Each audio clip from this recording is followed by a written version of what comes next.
Hi guys, seventh day forensic എന്നീ ചിത്രങ്ങൾക്ക് ശേഷം അഖിൽ പോൾ, അനസ് ഖാൻ എന്നിവർ ചേർന്ന് രചനാ സംവിധാനം നിർവഹിച്ചിരിക്കുന്ന ചിത്രമാണ് ഐഡൻറ്റിറ്റി. ടൊവിനോ തോമസ്, തൃഷ, ഷമ്മി തിലകൻ, അജു വർഗീസ്, വിനയ് റായ് എന്നിവരെല്ലാം കേന്ദ്ര കഥാപാത്രമായിട്ട് ചെയ്തിരിക്കുന്നത്. അപ്പോൾ പടത്തിനെ പറ്റി പറയുമ്പോൾ ട്രെയിലർ കണ്ടാൽ നമുക്ക് മനസ്സിലാവും ഒരു ത്രില്ലർ ജേണലിൽ പോകുന്ന ഒരു പടമാണിത്. ആ ഒരു ജേണറിനോട് തീർച്ചയായിട്ടും നീതി പുലർത്തിയ ഒരു ചിത്രമായിട്ടാണ് എനിക്കത് ഫീൽ ചെയ്തത്. പടത്തിൻ്റെ മെയിൻ പോസിറ്റീവായിട്ട് നമുക്കെടുത്ത് പറയാനാണെങ്കിൽ ഇതിൻ്റെ ബാക്ക്ഗ്രൗണ്ട് സ്കോർ, മ്യൂസിക് കാര്യങ്ങളെല്ലാം നന്നായിരുന്നു. സിനിമാറ്റോഗ്രാഫി, വിഷ്വൽ സൈറ്റ്സ്, ഫൈറ്റ് സീക്വൻസുകൾ അതെല്ലാം നന്നായിരുന്നു. ഫൈറ്റ് സീക്വൻസ് എന്ന് പറയുമ്പോൾ മെയിനായിട്ടും നമ്മളിതുവരെ കണ്ടിട്ടില്ലാത്ത, മലയാള സിനിമയിൽ കണ്ടിട്ടില്ലാത്ത ഫ്ലൈറ്റിൻ്റെ ഉള്ളിലൊരു ഫൈറ്റ് സീക്വൻസ് ഉണ്ട്. അത് നല്ല രീതിയിൽ അവർ എക്സിക്യൂട്ട് ചെയ്തിട്ടുണ്ട്.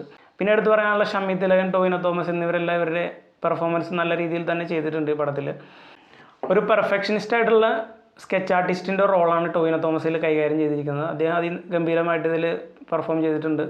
പിന്നെ തൃഷയെ ഇത് കൊണ്ടുവന്നിരിക്കുന്ന ഒരു ഐ വിറ്റ്നസ്സിൻ്റെ ഒരു ഭാഗമായിട്ടാണ്. പുള്ളിക്കാരി പറയുന്ന ഒരു ഹാലൂസിനേഷൻ, അങ്ങനത്തെ കുറച്ച് കാര്യങ്ങൾ, ആ ഒരു ആക്സിഡൻറ്റ് പറ്റിയതിന് ശേഷം ഒരു ഫോട്ടോഗ്രാഫിക് മെമ്മറി ഉള്ള ഇവർക്ക് ചെറിയ പ്രശ്നങ്ങളൊക്കെ വരുന്നു. അങ്ങനത്തെ ഒരു കാര്യങ്ങളെല്ലാം ഇതിൽ ഇൻക്ലൂഡ് ചെയ്തിട്ടുണ്ട്. അപ്പോൾ നമുക്ക് തന്നെ കൺഫ്യൂസിങ് ആവും, പടം ഇങ്ങനെ കൊണ്ടുപോകണം, ഇങ്ങനെയാവോ ക്ലൈമാക്സ്, അതോ വേറെ രീതിയിലാവോ ക്ലൈമാക്സ്, അങ്ങനത്തെ ഒരു കൺഫ്യൂഷൻ ഈ പടത്തിൽ കുറച്ച് നേരം കണ്ടു കഴിയുമ്പോൾ നമുക്ക് തോന്നും.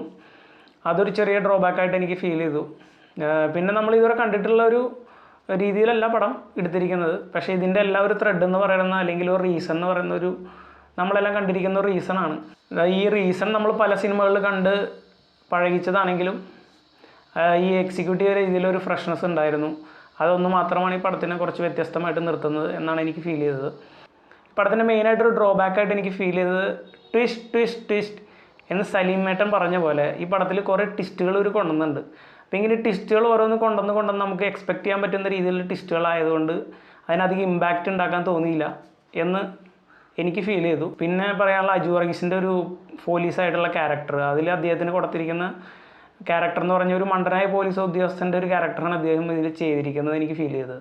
കാരണം കേരള ക്രൈം ഫയൽസ് അല്ലെങ്കിൽ അന്നാബെന്നിൻ്റെ ഹെലൻ എന്ന് പറഞ്ഞ പടത്തിലൊക്കെ അതിഗംഭീരമായിട്ടുള്ള പോലീസ് വേഷം കൈകാര്യം ചെയ്ത ആളാണ് അജു വർഗീസ്. അദ്ദേഹത്തിന് ഇങ്ങനത്തെ ഒരു മോശമായുള്ള റോള് കിട്ടി എന്നാണ് എൻ്റെ ഒരു അഭിപ്രായം.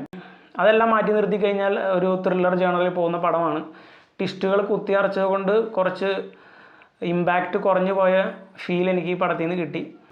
അപ്പോൾ ടോട്ടലി നോക്കുമ്പോൾ ഒരു ആവറേജ് ത്രില്ലർ ജേണറിൽ പെടുത്താവുന്ന ഒരു പടമായിട്ടാണ് എനിക്ക് ഈ പടം ഫീൽ ചെയ്തത്. ട്രെയിലർ കണ്ട് ഇത്രയധികം പ്രതീക്ഷിച്ച് പോയത് കൊണ്ടായിരിക്കാം എനിക്ക് അങ്ങനെ ഒരു ഫീൽ വന്നത് എന്ന് എനിക്ക് തോന്നുന്നുണ്ട്. അപ്പോൾ നിങ്ങളെല്ലാവരും പടം കണ്ടവരാണെങ്കിൽ നിങ്ങളുടെ അഭിപ്രായങ്ങൾ താഴെ കമൻറ്റ് ചെയ്യുക. This is me Karthik, signing off from my channel. Thank you.